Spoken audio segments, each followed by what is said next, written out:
Good afternoon. Welcome to Grand Rounds today. Please remember to sign the attendance record. Please also remember to fill out the program evaluation and give us any ideas that you might have in regards to future topics or future speakers. Today, it's my pleasure to reintroduce Dr. Selden Spencer.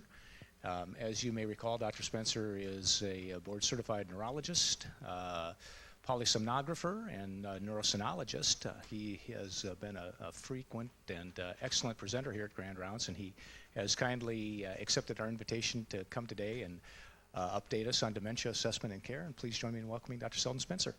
Thank you. Thank you. All right, good afternoon.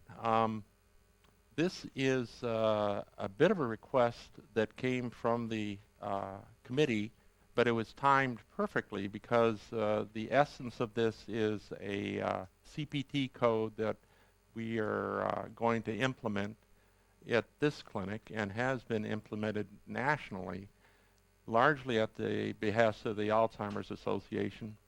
So I'm going to share that with you, and as I say, with the help of Sally Doherty and the MIS people, we will have this then logged into Epic. So should you choose to take care of dementia, you can then just tick off the items on the list and probably do a very good job. Because the reality of it is, those of us in primary care and in specialty care, dementia is part of what you're going to be dealing with. And if you're going to deal with it, at least this gives you a comprehensive way of things to address. Now, so that's what I'm going to get to, and that's the substance of this talk. But before we get there, of course, I have to do some sciencey things and some entertaining things. So this is the outline. You know, we're going to go over the basics again. And I'm going to spend a little while talking about diagnostic tools. You're just relentlessly pounded in the lay press, in National Enquirer and every other place for things that will help you diagnose dementia or Alzheimer's disease. And I'll give you my take on it, which you've seen last year anyway. And then we're going to talk a long time about assessment. The olfaction is the sciencey thing that I wanted to talk about, and then I'll give you a few cases that we can ruminate on, and then hopefully Dr. Gerbrock won't ask too many questions, but we'll see. Whatever. All right, so I always like to throw this in at the beginning of the talk because I see dementia as a far more fluid problem, and I think that's our reality. We see people, yeah, they get worse, but they bounce around a lot. And so this is a case from years ago, but she comes in and she's a very high functioning woman, financial officer, living by herself, and she came in and she was just terrible. She'd been at a family gathering and wasn't able to recognize anybody, and who are you, and that kind of thing. So the daughter brought her in, and her mental status score at 23 out of 30 is demented. I mean, this is not good. And then she kind of got under the care of the daughter, and as I said at the very end, she stopped drinking alcohol, had her obstructive sleep apnea treated, and her score was borderline at best 3 years later. So you got to be careful about just pinning a label and walking away. You got to think about this as a multidimensional problem, and you try to address all those dementias or dimensions. Okay, so again, so my convenience is to use these different diagnoses, and I would urge you to do the same. Yeah, memory is a problem, but if you have memory impairment, that's not dementia. The key of dementia is functionality. Is this person still safe? And in truth, the definition is still memory impairment plus one or other domains of cognitive or behavioral function, whether it be executive function or language. You have to have some other domain of cognitive performance that's impaired, and that in concert causes impairment in function. So I like to use the term mild cognitive impairment, and I probably overuse it. And you see this all the time. You see people with, geez, I can't remember names anymore, or subjectively I think I'm doing poorly. And but they're fine. They're showing up at their appointments. They're going to the basketball games. They're not forgetting people's birthdays. And So they're not that damaged, but there's something going on. And it's a very convenient, now legitimized diagnosis. So you can write MCI on the diagnosis code and it'll register. A little bit more troublesome are ideas of preclinical dementia and subjective memory loss. And I've said my 2 cents worth there. And, always in the background is, what is normal aging? What is the expected impairment in thinking that we would see in a 70-year-old and a 90-year-old or 80-year-old? And that's still a struggle, and I don't think that's very well defined. So mild cognitive impairment, 10% of men and women after age 65, and it increases every year. You add another 10% thereafter. And it's a fluid. People can get better, but generally 10% per year go on into being dysfunctional. They cannot function independently anymore, or not safely. Alzheimer's disease is and I should apologize, and I'm willing to take whatever brunt of insult you have, but I don't like using the term Alzheimer's disease. That presupposes an understanding of pathology, and vast majority of people I see have both vascular problems with their brain as well as cell death due to amyloid, perhaps. So yet Alzheimer's disease is a convenient package, and so these numbers are derived from the implication that everybody has loads of amyloid in their brain and it's killing the cells. And it's a lot, and we all understand that, and you can read the numbers. But I think the thing I want to emphasize out of this, that half of the people by the time they get to 80 are having significant memory problems and cognitive problems. The other half are doing okay, shall we say. And of course, it's the leading cause of death. It's increasing and costs a bunch of money, a lot of money. So this is the summary, and I guess this is courtesy of Dr. Oz. But anyway, it still tells the story. You see a healthy brain in a 20, 30-year-old. It's very full. It's just pressed out to the surface of the skull. You get to be in your 60s and 70s. That is not the case. And the ribbon that represents the cortex and all the fine pyramidal cells up there is thinned as you get older. But then when you see areas that are particularly thinned, like down here with the hippocampus, that's very troublesome. And that's something you can see on a CT scan. But the volume loss and specific location of volume loss, I think, is very important in terms of considering whether somebody's losing it or not. However, and I'll get to this in a minute, this is in all the traditional, this is the amyloid plaque and the tangle, and I'll talk about that. But basically, amyloid fibrils, which are, I didn't include the slides, but they're cleaved in a false fashion, and they collect out in the extracellular space, and they choke off the dendrites and the axons, and the tangles are the microfibrils that are in the axons, for instance. So this is the kind of cozy thing, and this is really old slides, but it's still the same idea that you get a bunch of this junk extracellular that clusters and chokes off and creates the tangles. And so this has been the operating theory since 2012, at least. Jack proposed that you get more and more of this amyloid, and then that kills more and more cells, and then lo and behold, the person isn't functioning very well. And you get mild cognitive impairment, you get dementia. It's okay. Now, let me throw the wrinkle, and I've shared this before, A Tale of Two Brains. So this is the image of Augusta Dieter, who was the index case of Alzheimer's disease. Her brain on autopsy was loaded with amyloid all over the place, and it was the assumption of Alzheimer's that was the cause of her premature decline at age 51. This was in 1906. She was diagnosed in 1901 and died in 1906 in autopsy. This is a gentleman who is kind of a legend at Washington University, where I trained, and he did not get his name on the Nobel Prize in 1944, which was all about establishing nerve conduction and the whole electrophysiology of the peripheral nervous system. But he was still running around the department in the 70s, and of course when I was there in the 80s, everybody was still talking about, well, what's with Bishop? He had all this amyloid in his brain, but he was perfectly fine. So the presumption that amyloid in and of itself is the whole story, I think, is false. Yet it's kind of like the drunk around the old light post. This is where the light is, so we're going to go after it. So anyway, this is my bias.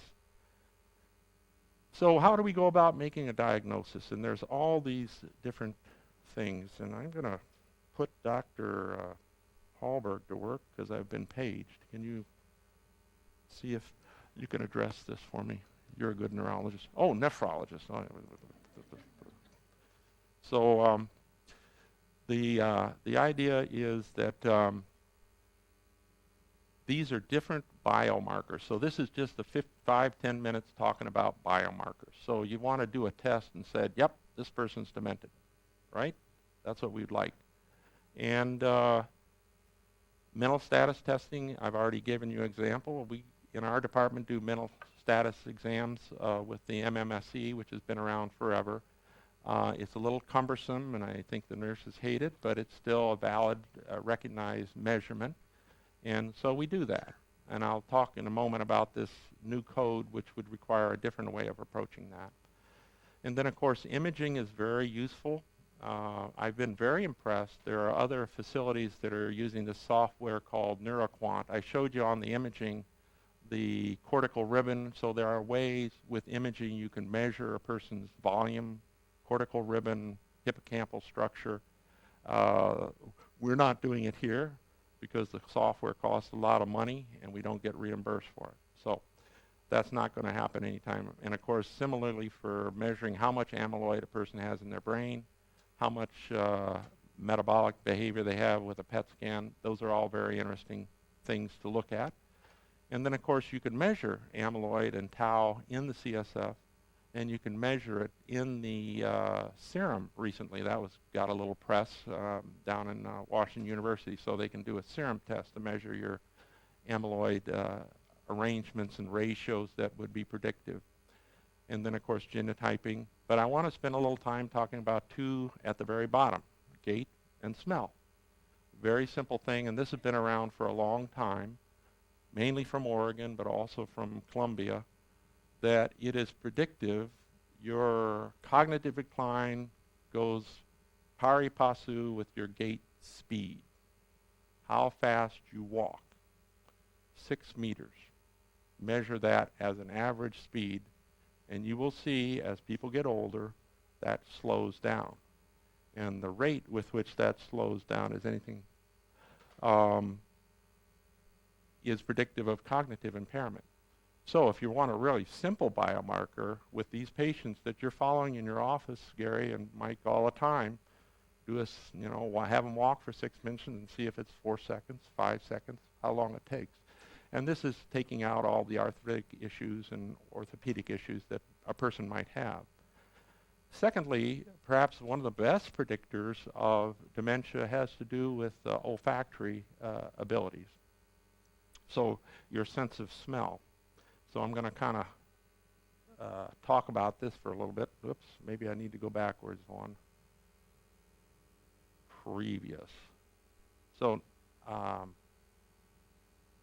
need to go back one more. All right. So we're going to go through all these, but this is, again, imaging. And this is, again, a story of, this is a patient who was at Mary Greeley not too long ago. Well, maybe a year ago now. And he came in, he fell down. He's a diabetic. He was on his way at the Kiwanis Club and dinged his head, so they got all this imaging done. And this is a bad brain. This is a guy whose volume is impaired. You can see even in the hippocampal area it's impaired. White matter disease. Yet he was functioning fine. So, relying wholeheartedly on volume measurements, he was taking care of his diabetes and all these other things. So he was a bit of a surprise. But when I do look at MRIs, and I think, I applaud the radiology department, But as I said before, a year ago, I think there's a lot of sleeper information if you could look at and define small vessel disease. This small vessel disease is not the same as this small vessel disease. This small vessel disease has hemorrhagic components to it. So until we get a handle on this, I don't think we're going to have any kind of handle on proper diagnosis of the pathophysiology in dementia for a future day. So I'm just sharing this as a biomarker. The MRI is not going to give you the answer. Of course, you can do amyloid depositions if you're at a tertiary institution, and yes, you have somebody with Alzheimer's disease and they've got loads of amyloid, but controls do not. And I already shared you my kind of discomfort with just relying on amyloid. You can measure how well the cortex is using glucose, and a normal person, they're burning up, they're all red, but as they deteriorate, they go down, presumably due to cell death. So we're going to talk about olfaction just for the smell of it. That's the only joke today. All right, so anyway. So it is a beautiful structure. And in many respects, it's reminiscent of the kind of retinal structure that you see. And it has these weird cilia things that are the interface for odorants coming in. It has a beautiful little pad-like structure here. And of course, it's going through the cribriform plate, which is usually where the football players lose their smell, or the boxers or whatever. But I want to emphasize that this olfactory bulb feeds very tightly into the entorhinal cortex, which is a key player in the behavior of the hippocampus. Now, just for my fascination, there's a very interesting connection between locomotion and smell. And you wouldn't narrowly think that that's important, but physiologically there is. You can do visual stimulation and you won't see changes in the motor cortex. You can do olfactory stimulation, you will see changes in the motor cortex.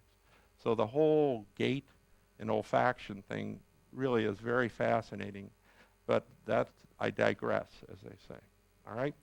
So now I was going to tell you some of the facts about olfaction, or data about it. So the olfactory bulb is one of the first places you see the pathology, the amyloid and plaque kind of stuff. And it feeds right into then the entorhinal cortex, which feeds into the hippocampus. So it's a pathway in, and in many respects, it smells like what we think about in terms of Parkinson's, where if you interrupt the enteric nervous system, you can blunt the appearance of Parkinsonism. So the same guy that did the whole Parkinson's thing, which is the Brack hypothesis of how Parkinson's spreads, also has pathology that talks about olfaction as the entry into dementia. So Brack staging in dementia is where the idea that the first place that goes down in Alzheimer's disease is the olfactory bulb, which begs a lot of questions. So very similar path. So now there are tests available, and I've given you the detail here, and the cost of the kit is $27. And the code is there, and Sally Doherty here, you're going to go crazy, right? Sorry. But at any rate, there is a code, and we're in a conversation. So if you really wanted to get ahead of it and you have a patient in your office, you say, well, let's talk about smell, you can do this test. And just to kill a little time, I'll do a demo for you, because I got it. This is, you open the envelope. You got a pencil in here, and you get 4 packets. And you take one of the packets and you open it up, and you do this by yourself at home or wherever, and you scratch the little brown patch at the bottom, and you take a smell. Ah, yeah, that's clearly pizza. And you fill in the box, and then you turn the page and you keep going. You cannot say no. You have to answer every one of these, and either you get it or you don't get it. However, like I said, this is costly. Compared to an MRI, it's not very costly. But it's costly, and there is also a reference here, a Journal of Neuroscience, about using peanut butter and just measuring how soon a person can register the smell of peanut butter as an index of a person's olfactory skills. Now, Some people can smell disease, and of course this is legendary in medicine, whether it be liver disease or whatever. You can smell Parkinson's. Apparently, it's an oily, sebaceous. Some people are super smellers, and talk about super smellers. Sommeliers and perfume people tend not to get dementia. So this begs the question, and there is literature to the effect, and this is terribly interesting to me in terms of not just dementia, but neurophysiology in general. Use it or lose it. If you maintain olfactory skills, or can you recover olfactory skills? And the answer is yes. And this comes from ENT literature. So, by all means, smell the roses. I mean, whatever you want to do to get out there and use your olfactory senses, you should do that. And wine tasters and smellers, of which there are not that many. Apparently, there's only like 250 master sommeliers. They do very well cognitively for a long time. Okay, so now this is the bulk of the talk, and this is great. Because this is, I hate to say it, sort of boring, but it's very important. I really appreciate this because this is a very organized way to cut and touch all the boxes so you can think about taking care of your patient with dementia. There are 10 domains, and you use the code is dictated by the patient's course. So in other words, you can't use it every week, and it's very highly reimbursed. It's like $230 for the code. But if the person is crashing and burning and you need to see them every 3 months, you can repeat the code over and over again. All right. So these are the 10 domains. You measure cognition, function, staging, decision-making, neuropsychiatric inventory, depression, medication review, safety, caregiver assessment, and advanced planning. This is always in the back of your mind. You're always thinking about that when you're seeing these patients. But this is now a way that you click all the boxes in the EPIC system, and you will cover all these topics, and hopefully to the satisfaction of the family.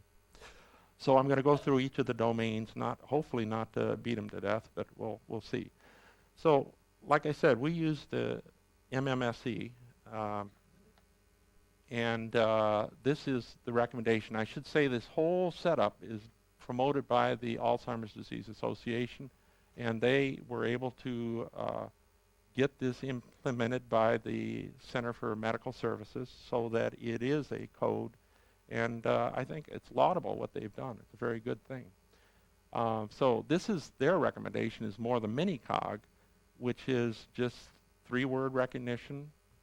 You can register that information. You can draw a clock, and all you have to do with the clock is put the numbers in properly and put the arms in for 11:10. And then you do the recall of the 3 words. That's a little simpler than the MOCA or the MMSE. And there's a cut point of 3. And you can complain about the sensitivity or specificity. And I know it comes out in the handout is too small to be of any value, but you can go to the internet and find this and use this if you wish. But then you've done that, or your nurse has done that, to give you some idea of their cognitive performance. You've got a number. That's the clock and references. Then you go on to number 2, functional activities. And here too, there is a cut point, as with the cognition. Functional is cut off at 9, and you just score them on these different abilities. Writing checks, making a cup of coffee,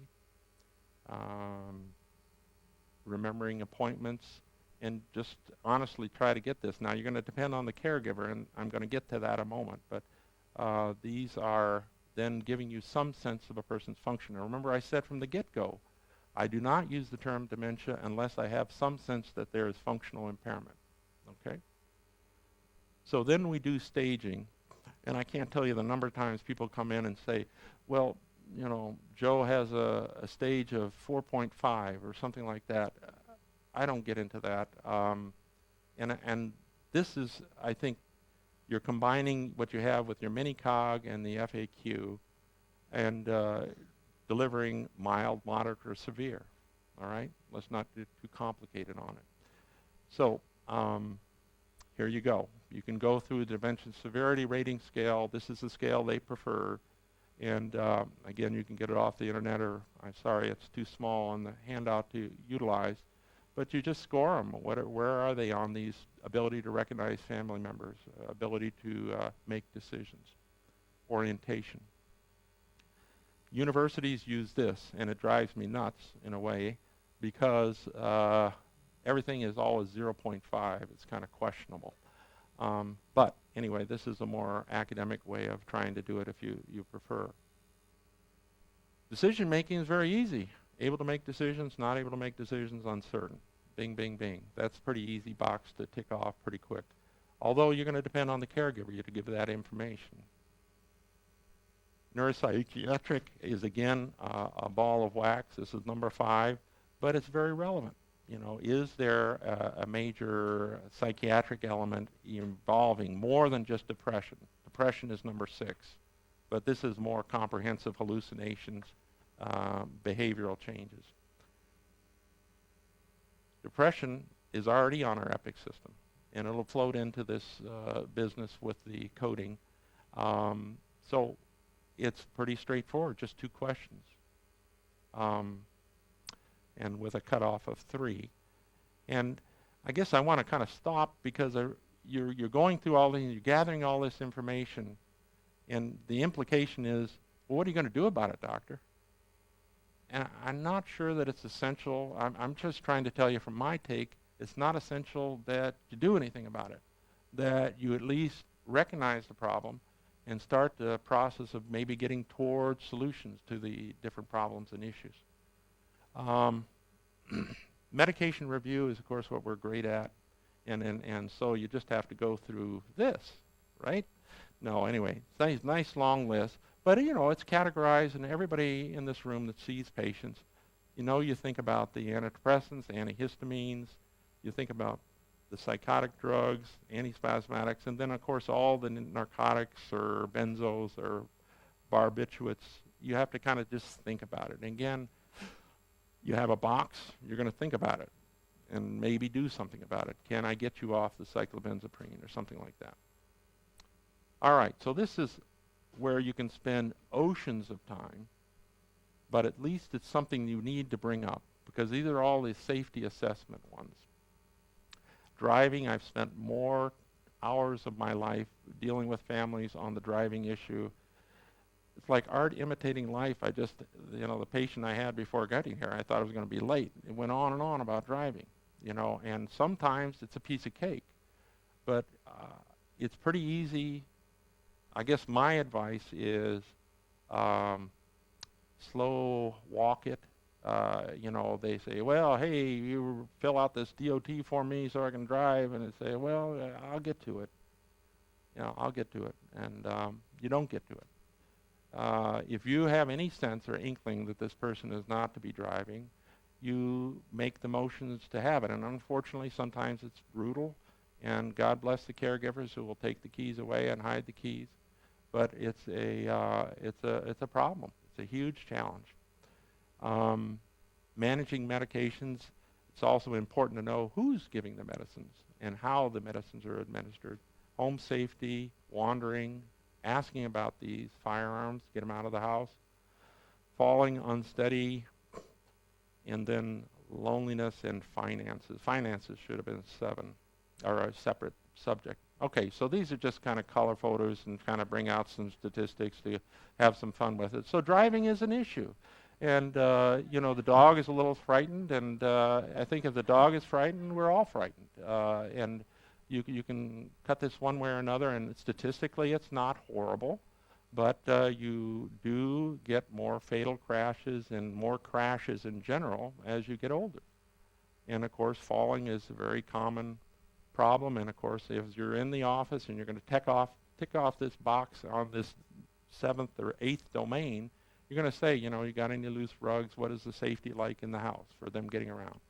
And, of course, Grandma likes her guns, and that's problematic. It is guns and senior citizens is the major route for suicide. And if suicide is not desirable, you should make every effort to get the guns out of the house. And safety here in terms of the home and fires. Now this is where we start to talk about elder abuse, and some of the cases I'm going to show you at the end will kind of talk about this, but it is a real problem. And I'm not a great fan of Charles Grassley, but he has authored a bill which has enhanced the fines for elder abuse in this way, financial fraud. And it is a real deal. So these are numbers more from Pennsylvania that estimate that they are seeing about 2.6 billion loss from elderly people through various scams. Nationally, what the Grassley bill cites is from the Justice Department, estimating in the United States anywhere from 3 to 36 billion per year stolen from elderly people. And so it's a real problem out there, and I'll show you one case I've dealt with along the way. But as far as elder abuse, you can read as well as I can. It's subtle, physical neglect, and as a doctor or as a care provider, you have to be thinking about this and trying to help out if you can. So number 9 is caregiver assessment, and this is one thing I've got out of the whole program, which is this is very valuable for me to really size up who the caregiver is. And I give you a case at the end where we didn't do a good job on that. So you give the caregiver the depression scale. Are they depressed? Are they getting overwhelmed? I'm sorry. And then ask them these 4 questions. Do you understand dementia? Do you know where you can get more information, where you can get more support? And we give them the website, which is very useful. I hope you can read it. Anyway. Advanced care planning, we had a whole session. I should say kudos to the committee for that session about driving that was a month ago or so, but also on the advanced care planning. But it's a different kettle of fish with a demented person. You know, so you're asking a demented person, you know, what are your goals at the end of life? Well, you know, I don't think that's legitimate. I think that's false, and I think you have to be very careful. But my bias is you lean very heavily on the caregivers, who in many respects are doing a wonderful job. So you try to estimate all these ideas of power of attorney and end-of-life desires. So that's it. I want to emphasize again, there's variability, good days and bad days. And I'll give you a couple cases just to ruminate on and you can have some fun with. So this is a very, you know, these people are all very entertaining. This 68-year-old, and she couldn't recognize family members, got lost in a hotel. So at age 71, she was brought in, and she had some alcohol problems, and she, of course, denied any alcohol problems. And she had a terrible MMSE, 23 out of 30. We tried to put her on donepezil and all this other stuff, and she didn't like that, and she kind of disappeared. Oh, no, I'm sorry. We tried to treat her in 2009. But 2010, she got sober. She's off the patch. She's still living alone. And look at that. 2012, her MMSE is 28 out of 30, still living independently. And then medically, from 2013 to 2017, all kinds of problems. Emergence of diabetes, still living alone, pacemaker placed. Then a daughter who was in New Jersey, bless her heart, would come back every other month trying to get a handle on the situation. And the patient had developed a wonderful system where she and this other elderly guy would walk to her house, and then she and the elderly guy, she would drive him to Walmart, and they would basically tour the aisles of Walmart every day, and then they'd go to Applebee's or something like that for a food, and then go home, and that was it. Unfortunately, he got sick, was in the hospital. She deteriorated. She wound up in the hospital, and during this time, her mental status is worse. The daughter was able to get power of attorney, but I can tell you the litigation that went on this way, attorneys back and forth, was pretty intense. And at the end of the day, she, much to her displeasure, is in a assisted living arrangement, soon to be in a memory state. I'm sorry, memory assisted living arrangement. I mean, the story's not over, but it's a long history.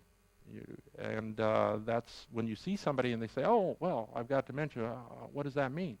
You know, we give these lame answers, well, 5 to 10 years before you're totally out of it, right? It's nothing, you can't give any good numbers, and you struggle to try and keep people independent and safe as long as you can. So this is a relatively recent case. This guy is a welder and also a manager of all kinds of plumbing and items of this sort, and he's got one problem that's terrible. He's lost in time. He is just on his wife and anybody about what time is it, or what day is it, what am I supposed to do? He's just lost in time. If they need help with plumbing, they drag him out there, he fixes it. He's perfectly fine. He can do anything. But he is just lost and frantic. I don't know, I just shared that case because it's interesting. We're trying medicines, and basically we're going to have to try and deal with his irritability and his frantic nature. This is a patient who is interesting. She was misplacing things, had a very mild impairment on cognitive testing, MRI with atrophy and vascular change. And I said, this is not good. There's probably going to be problems down the line. And we tried her on some medicine. She had some more formal testing of her cognitive skills, and they kind of said, yeah, she's having problems. By 2014, she drove in a ditch, so we started medicine. She finally was amenable to taking medicines and not driving anymore. She underwent a spine surgery, which was a little hairy, but she got over it. But this is the interesting part. Her caregiver is her husband. And the husband just refused to admit that there was anything wrong with his wife, to the point that DHE was called in, and it was all business about elder abuse. So life gets complicated. And he's still very resentful about the whole thing. But he's a little bit cognitively impaired as well. So last case, this is one that's driven me nuts for a long time. 2007, I saw her sleep apnea. I'm just trying to take care of that. And then she's had diabetes forever, and her brain is terrible, a lot of small vessel disease. But she's had all these medical problems, and cognition became more of a problem to the point that she had all this scamming going on. She lost all her resources. The son kind of stepped in to take over. And so I think the amusement is, 2017, I sent her to the University of Iowa to get a evaluation of cognition, and they could not document that she was cognitively impaired. Could not. All right? So it's a lot of ischemic stuff in her brain and diabetic stuff that I think impairs her function off and on. And this is not amyloid Alzheimer's disease. That ain't going to help us here. So anyway, challenging problems, and I think, stick me with a fork, I think I'm done, right? So end of show, right? Okay, yeah, any questions, anything anybody has in mind? Any words of wisdom on what you just saw as far as the key thing? Again, what the purpose of this presentation was to talk about this new code which you can use for dementia. And I think it's a very valid thing because it's a laundry list of everything you should think about in terms of trying to take care of your patients. Now, you may not want to do that. You may want to punt it to the neurologist or somebody else, but I know a lot of you do. And so you may as well do it in a comprehensive fashion that is satisfying. Two things. One about the olfaction. It wouldn't take very long for a brief olfactory test to be done as a part of a routine examination. It would only take a few seconds, in my estimation. Yeah. If done on a regular basis, year to year, you'd have at least some indication. The second thing is, do you do the gait testing as some people have slow gait naturally, some fast? Do you then ask people to walk a given distance and measure the times? Yeah, the studies as far as gait are all based around 6 meters. And you're asked the patient to use your normal gait, walk your normal gait. And then it is followed longitudinally. As far as the olfaction, Yeah, I think I agree with you. I've been toying with it. One of the problems of doing it, this University of Pennsylvania is the standard of care, and it's 4 booklets, it's 40 questions, and they can do it at home. You don't even have to be in the office. They can do it at home, and they send the report in, and you're done. But it costs some money, and it's not reimbursed at this point, to my knowledge. But if you want to do something other simpler, and cranial nerve 1 testing with cloves or something like that, can you smell that? I don't know. You have to have a distance. The way they do the peanut butter test, the Journal of Neuroscience, is the distance from the nose as a measurement of perception. And if that distance shrinks, is an index of their olfactory impairment.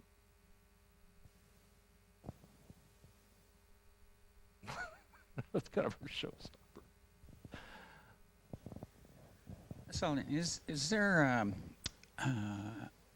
a recognition of the disease by the person involved? Is there a difference in the dementia? It seems to be a lot of people just don't seem to recognize it. Is Yes. that unique to a certain dementia, or is that with all dementia? Very good question.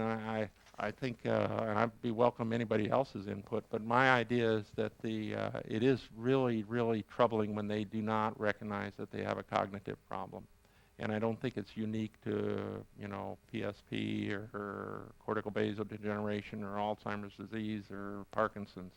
Some people will not tune into the idea. They will ignore it. They'll continue to do their limited life and be happy with it. But they are not safe. They're not functionally safe. And that's where things get ugly.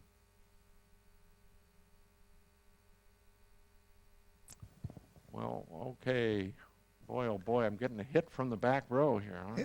Yeah, that's a little bothersome when we're all old farts in the back row. I know. Today, there was an article in today's Wall Street Journal about how Alzheimer's, if there were a cure or an appropriate treatment developed, that the resources available to treat that are not available in the United States. Yeah. So, yeah, I wrote the name down and then I didn't bring it with me. But, yeah, there was just a release about phase 1B trial with another antibody to remove amyloid from the brain. We've had 2 or 3 antibodies designed to remove amyloid from the brain, and none of them showed any benefit. Okay? Now we've got another one, and I think Eli Lilly has this one. And it's still to be seen whether it'll pass muster in phase 3 trial. That is, removing amyloid somehow or another is going to make you better. And of course, that's why the focus is preclinical. Before you have any amyloid in your brain, you'd use this drug. And of course, it'll be financially through the roof. These monoclonal antibodies are horrible. I think it's unwise, but the horse is out of the barn. This is where the big pharmacies, they can make some money. And I almost hope that the phase 3 trial fails. Phase 1 is intact. They've showed improvement in cognition and reduction in amyloid in the brain, so everybody's clapping, but we'll see. They've had false hope before. You got to wait for phase 3. So, yeah, it'll be costly. Gary? So about on your third slide, you had subjective memory loss, and most go on to disease. If the spouse is saying they're okay and the testing is okay, I try to reassure them. Maybe I shouldn't be. Maybe we should be getting a mini mental exam every year. Or I think that's the most fascinating stuff. That's mostly stuff out of Kentucky, and there are, and we all have it. Encountered people who say, "Geez, I'm not clicking." Well, hell, I can say that. I'm not clicking as quickly as I was when I was 30 or 40, and yet, is that pathologic? Fact is, it is. It is. Those people generally, the subjective, they can pass the MMSE just fine. It does turn out that those people decline 5-10 years down the later to the point of being demented. So what you should do is this is nod to Gary. To Larry. The exercise and test your olfaction, improve your olfaction, see if that's a way to get better. No, I mean, I think, and one other sidebar, again, kind of physiology, is speed. I think it's interesting that a lot of, we don't have a good way of measuring speed. I talked about gait speed, but mental speed is not something that's very well tested, and is another variable that could go sour in your cognitive processing. But that got away from your question. But which I think realistically, subjective memory should be acknowledged and said, look, this is what you can do to get better. Make sure you exercise and do all these other things. Speaking about mental speed, what about reaction time to a specific stimulus, which would then be expected to have a person would then give some kind of response? Is that a possible way of measuring cognitive speed? Yeah, I know we looked at a software about 10 years ago where there was a reaction time as part of the measure, and I just never found it terribly valuable. But I think there are people out there that do. Sir.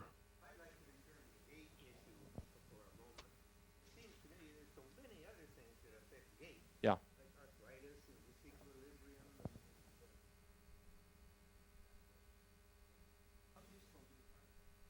I don't use it, but I can tell you it's in the literature endlessly.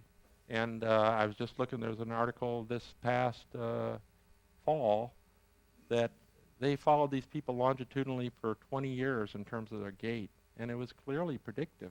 I think they try to factor out, a bad hip or something like that.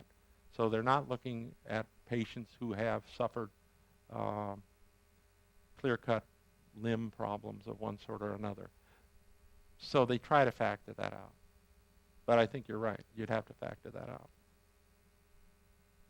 Okay. Thank you very much. Have a good day.